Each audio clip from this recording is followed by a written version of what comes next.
Hello everyone. आज हम chapter करेंगे एक्सप्लोरेशन, हाउ साइंस वर्क्स, कि साइंस कैसे काम करती है। साइंस जो है क्यूरियोसिटी से स्टार्ट होती है।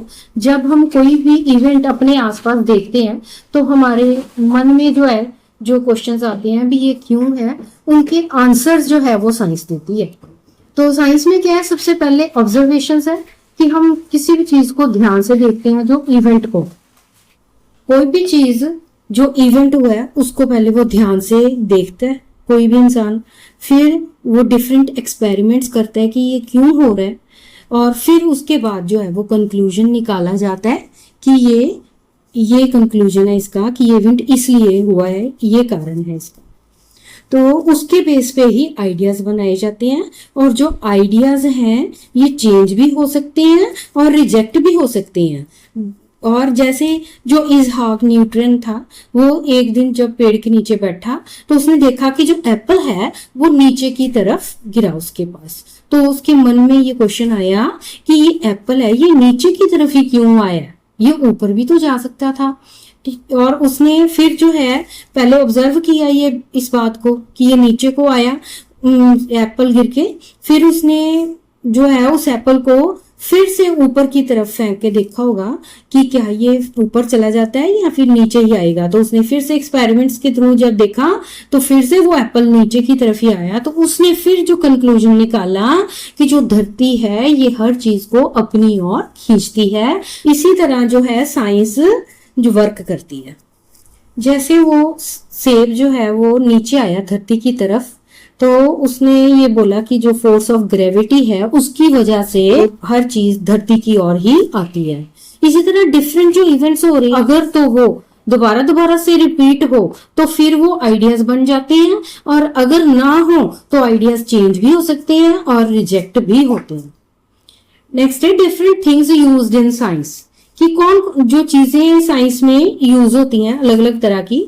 सबसे पहले मॉडल एक सिंप्लीफाइड वर्जन है रियलिटी का, कि रियलिटी की एक कॉपी है। मॉडल हमें ये बताते हैं कि ये चीज कैसी है ताकि हम उस चीज को स्टडी कर सकें। जैसे ग्लोब है, ये धरती का मॉडल है, इसके थ्रू हम जो है अर्थ की स्टडी करते हैं। डायग्राम के जो है ये भी यूज होते हैं साइंस में।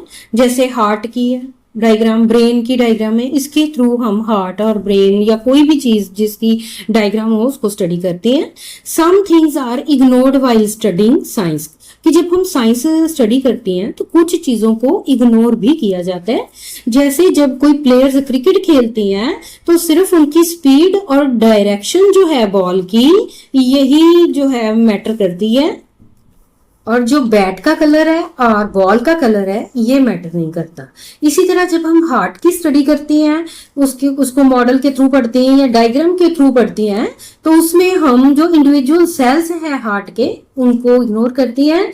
और इसी तरह जब कोई सॉलिड है वो बॉल नीचे की तरफ गिरती है तो हम एयर रेजिस्टेंस को इग्नोर करते हैं। हम इन चीजों को इसलिए इग्नोर करते हैं क्योंकि वेरी स्मॉल होती हैं, इसलिए इनको इग्नोर किया जाता है। Science has its on language, की जो साइंस है इसकी अपनी लैंग्वेज है। साइंस रिलाइज ऑन सिंबल्स, कि ये सिंबल्स के ऊपर डिपेंड करती है to describe the different physical quantities, की फिजिकल क्वांटिटीज को डिस्क्राइब करने के लिए, एलिमेंट्स को डिस्क्राइब करने के लिए, और equations and states of matter के लिए भी सिंबल्स यूज होते हैं साइंस में। जैसे फिजिक्स है, फिजिक्स में जो मास है इसको m से डिनोट करते हैं, टाइम को t से, एनर्जी को E से, फोर्स को F से, चेंज इन क्वांटिटी को डेल्टा से, and speed of light in vacuum को c से, डिस्टेंस को s से, एंड वेलोसिटी को v से। इसी तरह केमिस्ट्री में डिफरेंट एलिमेंट्स के भी साइन है, जैसे हाइड्रोजन का H है, ऑक्सीजन का O है। सॉलिड स्टेट्स ऑफ मैटर को S से डिनोट करती हैं, अगर लिक्विड स्टेट्स ऑफ मैटर को लिखना हो तो L से, and gaseous state of matter को लिखना हो तो स्मॉल g से। Role of mathematics in science, की जो साइंस है इसमें मैथमेटिक्स का रोल है। Mathematics helps to describe different relationships, इसी से ही जो साइंस में डिफरेंट रिलेशनशिप्स डिस्क्राइब होती हैं फिजिक्स में एंड केमिस्ट्री में। एग्जांपल जैसे स्पीड है, स्पीड का फॉर्मूला डिस्टेंस बाय टाइम है, और डिस्टेंस को एस से डिनोट करते हैं हम और टाइम को टी से। अगर हमें डिस्टेंस अगर गिवन वैल्यूज हो हमारे पास तो हम स्पीड निकाल सकते हैं। जैसे अगर हमें पता हो कि जो डिस्टेंस है वो 240 किलोमीटर है और जो टाइम है वो 6 आवर्स है, तो हम इसको जो सॉल्व करके इसकी स्पीड निकाली जा सकती है। जैसे इसमें 240/6 है तो 40 किलोमीटर पर आवर जो है वो स्पीड आ गई। जैसे वर्क है, वर्क का फॉर्मूला फोर्स इंटू डिस्प्लेसमेंट है। फोर्स का साइन एफ है एंड डिस्प्लेसमेंट का सिंबल एस है। इसमें भी अगर हमें इनकी वैल्यूज का पता हो तो हम वर्क की वैल्यू निकाल सकते हैं। जैसे प्रेशर है, प्रेशर का फॉर्मूला फोर्स बाय एरिया होता है, तो फोर्स को एफ से करते हैं डिनोट, सिंबल इसका एफ है, एंड एरिया को ए से। अगर हमें इसमें फोर्स की वैल्यू पता हो कितने टाइम है तो या एरिया की भी पता हो तो हम इसमें प्रेशर निकाल सकते हैं। मोमेंटम का फॉर्मूला मास इनटू वेलोसिटी है, तो मास का सिंबल एम एंड वेलोसिटी का वी। अगर हमें इनकी वैल्यूज का पता हो तो मोमेंटम की वैल्यू निकाली जा सकती है। इसी तरह फोर्स है मास इनटू एक्सेलरेशन, तो मास का जो सिंबल है एम एंड एक्सेलरेशन का ए। अगर इसमें भी हमें वैल्यूज का पता हो इसके तो हम फोर्स जो है वो कैलकुलेट कर सकते हैं। Importance of units in science, की साइंस में यूनिट्स की क्या इंपॉर्टेंस है। जो साइंस में डिफरेंट यूनिट्स यूज होते हैं मेजरमेंट के लिए। जैसे फिजिकल क्वांटिटी मास है तो एसआई यूनिट इसका किलोग्राम है, मास को किलोग्राम में मेजर किया जाता है और जो किलोग्राम का सिंबल है वो केजी है। टाइम जो है इसका एसआई यूनिट जो है सेकंड है और सिंबल इसका एस है। लेंथ का जो एसआई यूनिट मीटर है और सिंबल एम है। टेम्परेचर का जो एसआई यूनिट केल्विन है और सिंबल इसका के है। इलेक्ट्रिक करंट का जो एसआई यूनिट है वो एम्पियर है और सिंबल इसका ए है। और जो फोर्स है इसका एसआई यूनिट न्यूटन है और सिंबल इसका एन है। अमाउंट ऑफ सब्सटेंस जो है इसका एसआई यूनिट मोल है और सिंबल इसका मोल। एंड ल्यूमिनस इंटेंसिटी का एसआई यूनिट कैंडेला है और इसको सीडी से लिखते हैं, इसका सिंबल सीडी है। Laws, theories and principles, science में कुछ रूल्स है, कुछ थ्योरीज है, कुछ प्रिंसिपल्स है which are based on experiments, जो कि एक्सपेरिमेंट पे बेस्ड है, फैक्ट्स के ऊपर एंड आइडियाज के ऊपर बेस्ड है। तो सबसे पहले लॉज है। लॉज ये डिस्क्राइब करती हैं कि what happens in nature often in a fixed pattern, कि कोई भी चीज जो नेचर में एक फिक्स्ड पैटर्न में होती है लॉज को डिस्क्राइब करते हैं। एग्जाम्पल जैसे न्यूटन्स लॉ ऑफ मोशन है, तो न्यूटन्स ने 3 लॉज जो है वो दिए मोशन के।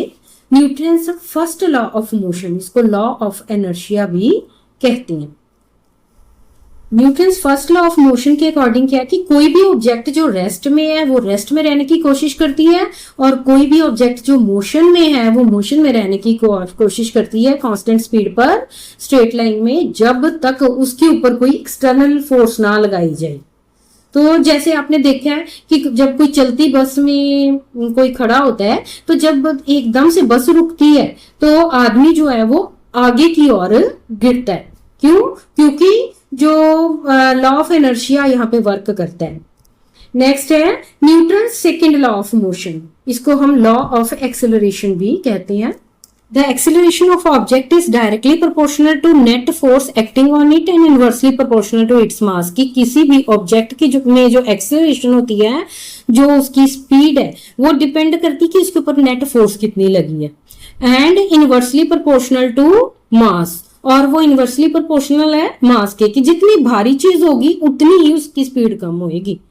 तो इसमें F is equal to m a, की जो फोर्स है 2 चीजों पे डिपेंड करता है, mass into acceleration. Newton's third law of motion, the law of action and reaction. For every action there is equal and opposite reaction, कि जितना action होगा उतना ही रिएक्शन होगा। जैसे हम किसी को थप्पड़ मारते हैं तो उतना ही दर्द हमारे भी हाथ में होता है। इसी तरह जब गन चलाई जाती है तो हमें भी पीछे की तरफ जर्क लगती है। नेक्स्ट है थ्योरीज, जो scientific theory explains why and how something happens based on strong evidence. जो थ्योरीज हैं ये स्ट्रॉन्ग एविडेंस पे डिपेंड करती हैं, कि कोई एक्सपेरिमेंटली जो चीज प्रूव की जाए कि और वो उसके थ्रू एक्सप्लेन करना कि ये चीज क्यों हुई है, कोई इवेंट और ये कैसे हुआ है। और थ्योरीज के लिए डिफरेंट जो साइंटिस्ट है वो वर्क करते हैं, उसके अकॉर्डिंग वो अलग अलग थ्योरीज देते हैं। और जब भी कोई भी साइंटिस्ट है वो उसको नहीं एक्सप्लेन कर पाए तो उस थ्योरी में चेंज की जाती है रिसर्चेस के बाद। जैसे एटॉमिक थ्योरी है, इसमें डिफरेंट साइंटिस्ट ने वर्क किया, तो एटम के बारे में अलग अलग व्यूज दिए, और जब उस एक नहीं कर पाया साइंटिस्ट उसको एक्सप्लेन तो फिर उसमें चेंज किया गया रिसर्चेस के बाद। प्रिंसिपल्स, जो प्रिंसिपल है ये एक जनरल रूल या आइडिया है जो हमें ये समझने में हेल्प करता है कि जो साइंस है ये डिफरेंट सिचुएशंस में कैसे अप्लाई होती है। तो जो लॉ है ये हमें बताती है कि क्या हुआ, व्हाट हैपेंस, जैसे न्यूटन्स के लॉ हैं। और जो थ्योरी है ये हमें ये बताती है कि व्हाई इट हैपेंस, कि अगर कोई इवेंट हो रहा है नेचर में तो क्यों हो रहा है। जैसे एटॉमिक थ्योरी है, तो प्रिंसिपल जो है ये एक जनरल रूल है। जैसे एनर्जी कंजर्वेशन है कि जो एनर्जी है हमेशा कंजर्व रहती है नेचर में, एनर्जी को हम डिस्ट्रॉय नहीं कर सकते, ना ही बना सकते हैं, और इसको सिर्फ एक से दूसरी फॉर्म में चेंज कर सकते हैं। तो जो लॉज हैं ये फिक्स्ड है, लेकिन जो थ्योरीज हैं there can be some changes after researches, लेकिन थ्योरीज में कुछ चेंज किया जा सकता है रिसर्चेस के बाद। साइंस प्रेडिक्ट्स फ्यूचर सिचुएशंस, कि जो साइंस है हमें फ्यूचर सिचुएशंस के बारे में भी पहले से प्रेडिक्शन देता है, पहले से बताता है। जैसे वेदर फोरकास्टिंग है, जैसे आपको मोबाइल पे पता लग जाता है कि जो वेदर कैसा रहेगा अगले दिन में या पूरे वीक का, तो वेदर फोरकास्टिंग में जो साइंस जो वर्क करती है। इसी तरह मोशन ऑफ ऑब्जेक्ट जो है इसमें भी साइंस प्रेडिक्ट करती है पहले ही। जैसे कोई गाड़ी है बहुत ज्यादा स्पीड से वो चल रही है, तो वो स्लिप होगी कि नहीं होगी या उसका एक्सीडेंट होगा कि नहीं, ये दो चीजों पे डिपेंड करता है कि उसकी स्पीड कितनी है और उसके टायर्स की क्या कंडीशन है। तो समटाइम्स प्रेडिक्शन फेल, लेकिन कई बार प्रेडिक्शन फेल भी हो जाती है, and this helps to improve instruments, और इससे फिर इंस्ट्रूमेंट्स में इम्प्रूवमेंट की जाती है। Importance of estimation in science, की जो साइंस है इसमें एस्टिमेशन की इंपॉर्टेंस होती है। जैसे एग्जाम्पल में, जैसे अगर हमने देखने की कोई ह्यूमन बीइंग पूरे डे में वो कितनी बार सांस लेता है, तो हम ये निकाल सकते हैं। जैसे ब्रेथ इन 1 मिनट, 1 मिनट में वो 12 to 15 टाइम्स जो है सांस लेता है, और जो टोटल मिनट्स हैं डे में वो 1440 है। अगर हम इन दोनों को मल्टीप्लाई कर दें तो फिर जो है हम टोटल ब्रेथ की नंबर निकाल सकते हैं। तो breath in 1 minute into total minutes in a day, दोनों को मल्टीप्लाई कर दो तो 15 इंटू 1440, इन दोनों को मल्टीप्लाई करने पे तो ये वैल्यू आ जाएगी। तो इससे हमें पता चलता है कि जो टोटल डे में जो ह्यूमन बीइंग है वो इतने ब्रेथ लेता है, इतनी बार सांस लेता है। Different branches of science are connected, कि जो साइंस के डिफरेंट ब्रांचेस है, फिजिक्स, केमिस्ट्री, बायो है, ये एक दूसरे से कनेक्टेड होती है। कोई भी इवेंट, कोई भी फिनोमिना होता है नेचर में, तो इसमें जो तीनों ब्रांचेस जो हैं वो उसको एक्सप्लेन करती हैं। जैसे एग्जांपल में फोटोसिंथेसिस इन प्लांट्स है, तो फोटोसिंथेसिस के द्वारा ही जो प्लांट्स है वो फूड प्रिपेयर करते हैं। तो इसमें जो फिजिक्स है वो ये एक्सप्लेन करता है कि जो प्लांट है that captures light energy in form of photons, कि जो प्लांट है वो फोटोन्स की फॉर्म में लाइट एनर्जी को एब्जॉर्ब करते हैं। और जो केमिस्ट्री एक्सप्लेन करती है कि जो प्लांट है वो लाइट एनर्जीज को यूज करता है, और वो एक केमिकल रिएक्शन करता है जिससे जो वाटर है एंड कार्बन डाइऑक्साइड की रिएक्शन होती है और ग्लूकोज की फॉर्मेशन हो जाती है।